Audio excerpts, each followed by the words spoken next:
For the past several months, I've been playing around with colorful underpainting. It started with spraying speed paints through the airbrush for some subtle shadow colors, and quickly became an obsession. Instead of those subtle shadow colors achieved with the speed paints, I opted for full opacity, regular acrylic paints.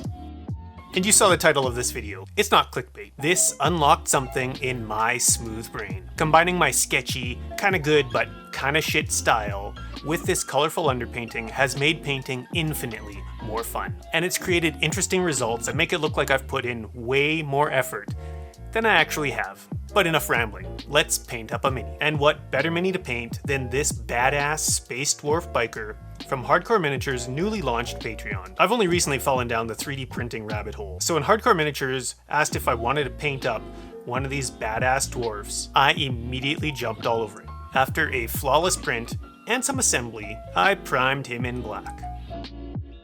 I really like that slightly desaturated look you get by using black undercoats. If you wanted to crank up the vibrancy, then you could use a white or a bone, light gray, anything like that. And here's where the fun begins.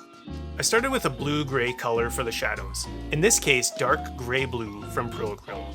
Pretty well cover the majority of the mini with this shadow color, ensuring the back and all the downward-facing surfaces are fully covered.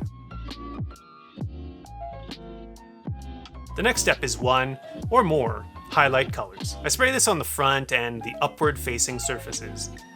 This helps to reinforce the direction of the light. Kind of like a zenithal highlight, but make it colorful. I wanted a warm, vaguely dusty color here, so I grabbed burnt sienna. I wanted to make most of this bike a neutral, kind of silver color, which for me uses two colors, bright and dark neutral gray. The key to really utilizing the underpainting is to just let the recesses and some of those shadows be. Don't add any more paint to those areas, and just start building the volumes and highlights.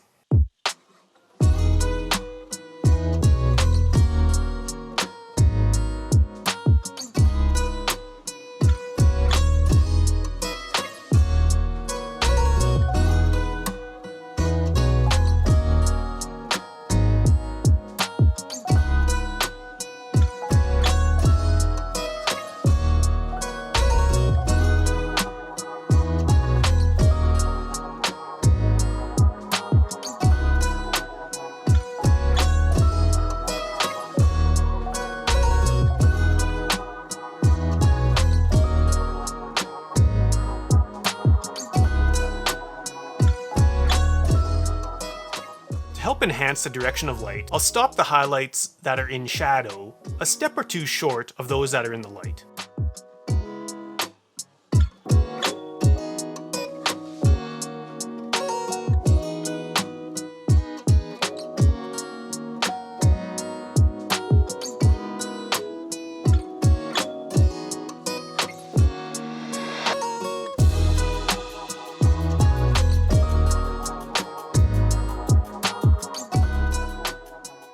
For some areas, such as the skin of this space dwarf, I'll dilute the paint quite a bit more than I normally would,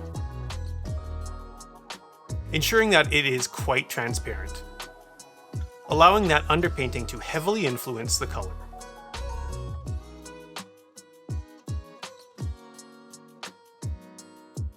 When doing this, wicking the extra moisture out of the brush before you touch the model is absolutely crucial. Otherwise you risk flooding the model, kind of like a wash, rather than a controlled application.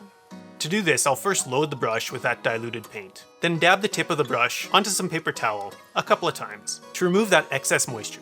Testing on the back of your hand or on a thumbnail is a great way to check the transparency and if there's too much moisture there. For the skin here, I started with Shadow Flesh for a nice ruddy skin tone.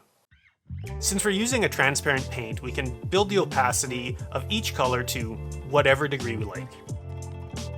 In some of the more shaded areas, we can leave it relatively transparent and not really build up that opacity, really enhancing the overall lighting of the mini.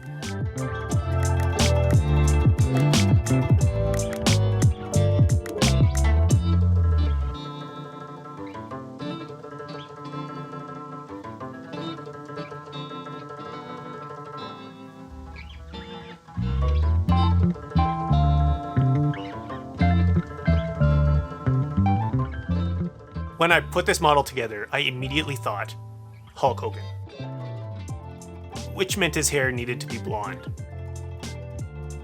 And then a red bandana seemed fitting.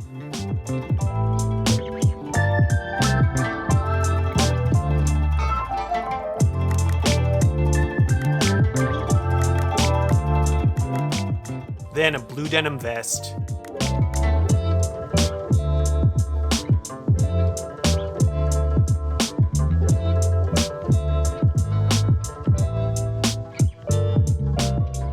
And some dark denim pants, just keeping it textured and sketchy.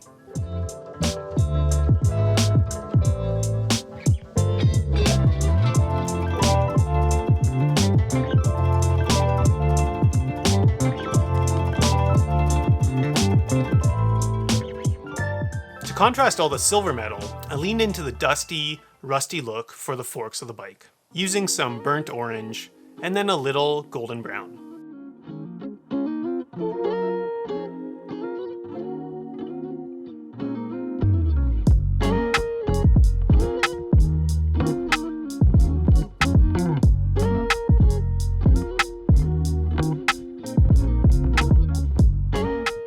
After wrapping up a few remaining details, I moved on to the base. Conveniently, textured base files are included with these badass base dwarves. I wanted to continue the overall lighting scheme, this time using a brush. After slopping on a layer of dark gray blue, I grabbed the dry brush and basically overbrushed burnt sienna, just leaving the deepest recesses blue.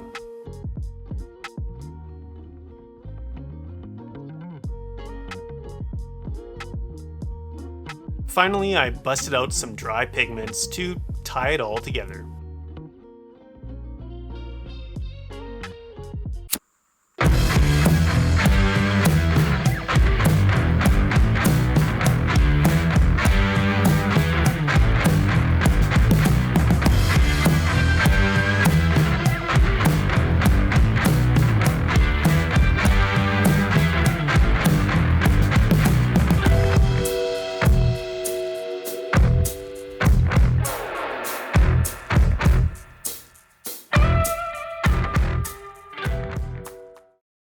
And there you go.